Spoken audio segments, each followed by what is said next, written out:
ये कहानी में 5 घमंडी नंदों की है जो कोई काम नहीं करती है, जिन्होंने बहू को परेशान कर रखा है।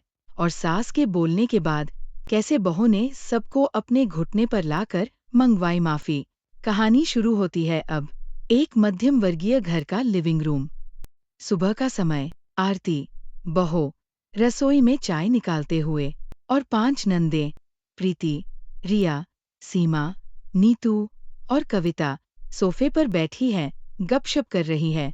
एक नंद को छोड़कर साड़ी नंद नए जमाने की है, जो मॉडर्न ड्रेस पहनना पसंद करती है।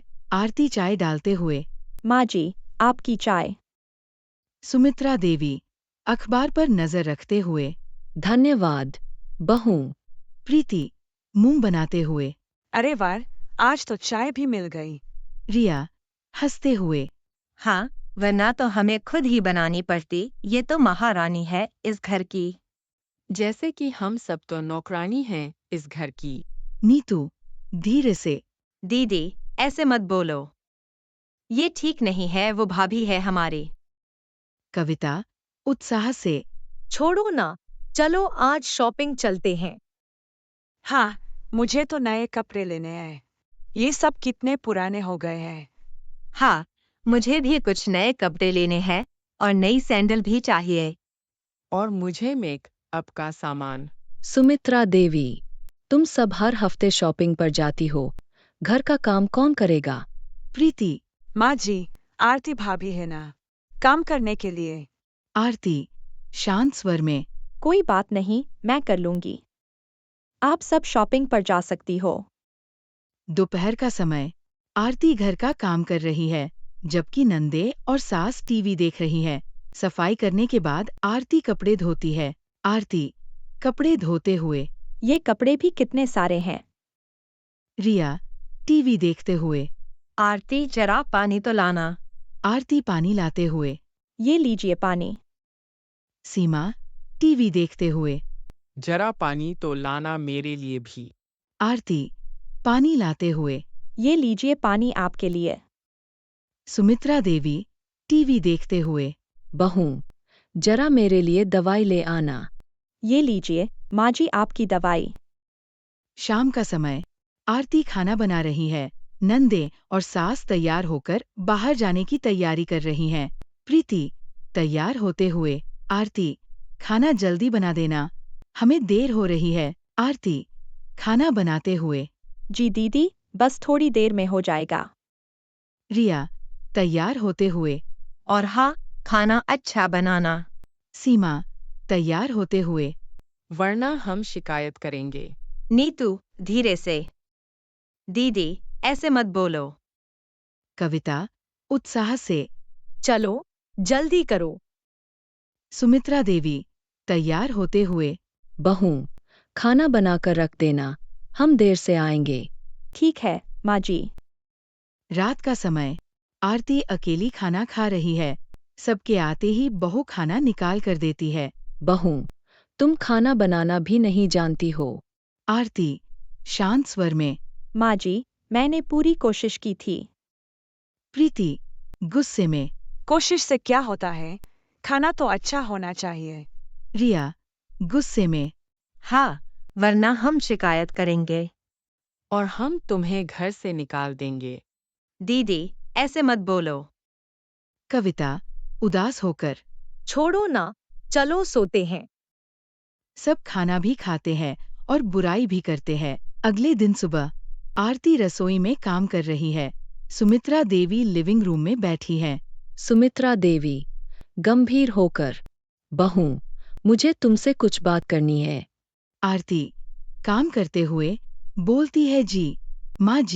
माँ की बात सुनते ही वो जल्दी से माँ के पास जाती है। तुम इस घर में बहुत मेहनत करती हो, लेकिन तुम्हें कभी सम्मान नहीं मिला। माँ जी, मैं तो बस अपना फर्ज निभा रही हूँ। लेकिन अब बहुत हो गया। मैं चाहती हूँ कि तुम अपनी आवाज उठाओ। लेकिन माँ जी, मैं कैसे? तुम्हें अपनी ताकत दिखानी होगी। तुम्हें बताना होगा कि तुम भी इस घर का हिस्सा हो। शाम का समय। नंदे और सास तैयार होकर बाहर जाने की तैयारी कर रही हैं। प्रीति तैयार होते हुए, आरती, खाना जल्दी बना देना, हमें देर हो रही है। नहीं, आज मैं खाना नहीं बनाऊंगी। ये बात सुनकर प्रीति को गुस्सा आ जाता है। वो गुस्से में आरती के पास जाती है। क्या बोला तुमने, दोबारा बोलो। सुनाई नहीं दिया या दोबारा सुनना चाहती हो इसलिए आई हो? अगर तुम खाना नहीं बनाओगी तो कौन बनेगा? देखो और ध्यान से मेरी बात सुनो, मैं तुम्हारे भाई की बीवी हूं ना कि तुम्हारी, जो नौकरों की तरह तुम्हारी सब बात मानो। ये बात खुद भी समझ लो और अपनी सारी बहनों को भी बता दो। आरती की ऐसी बातें सुनकर सारी बहन आ जाती है वहाँ। अच्छा हुआ तुम सारी बहन एक साथ आ गई, वरना मैं एक एक को समझाती ये बातें। आज से जो काम मैं बोलूंगी वो सारे काम तुम सारी बहनों को करना है। और नहीं करेंगे तो क्या कर लोगी तुम हमारा? घर से धक्के देकर निकल दूंगी। तुम्हारे भाई से सारी प्रॉपर्टी अपने नाम करवा लिए है। तुम बताओ कैसे मानोगी, घर का काम करके या घर से निकल के? माँ वहाँ आती है। माँ के आते ही प्रीति गुस्से से, माँ, भाभी जो बोल रही है सब सच है क्या? अब जो करेगी यही करेगी, तो अच्छा रहेगा अगर तुम इसकी बातें मानो। सारी बहन रोने लगती है, परंतु प्रीति सबको चुप करवाती है। ये सब देखकर माँ थोड़ा उदास हो जाती है, पर उन्हें पता था ये सब उनके भले के लिए ही हो रहा है। माँ और आरती वहाँ से चले जाते हैं।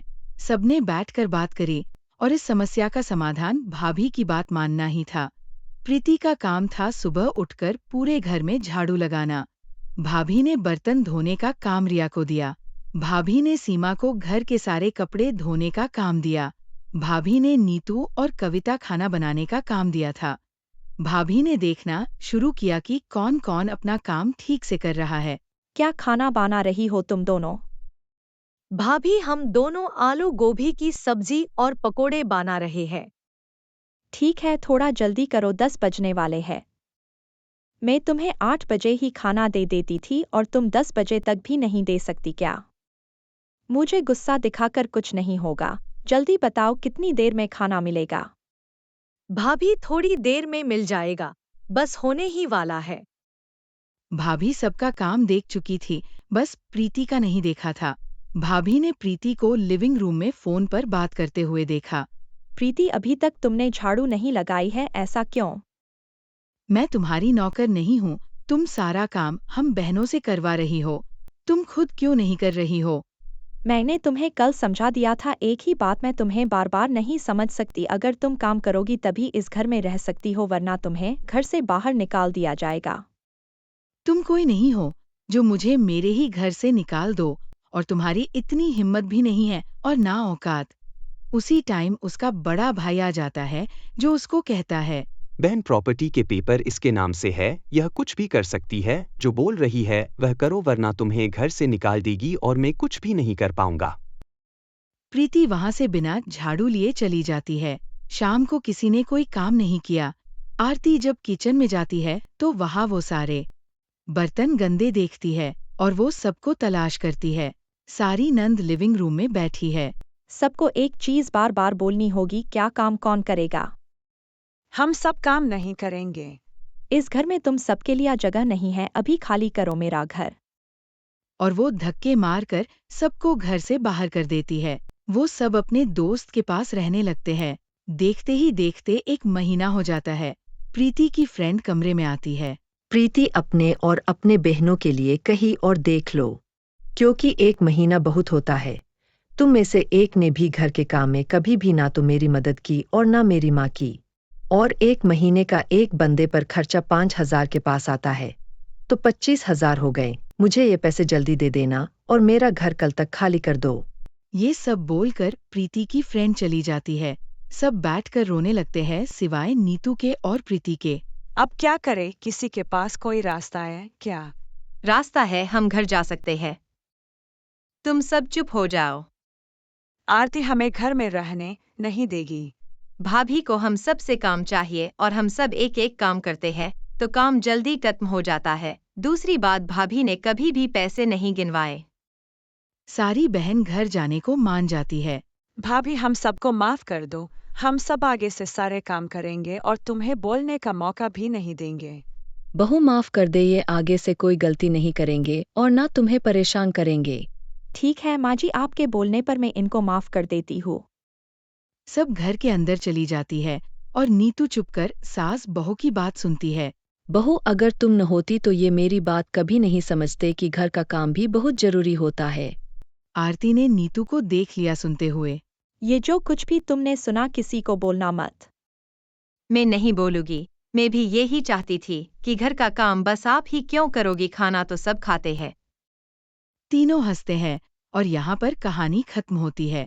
इस कहानी से हमें ये सीखने को मिलता है, किसी पर भी अत्याचार नहीं करना चाहिए। दूसरी बात, ना किसी को कमजोर समझना चाहिए। अगर आपको वीडियो अच्छी लगी हो तो लाइक, शेयर और कमेंट करना ना भूले।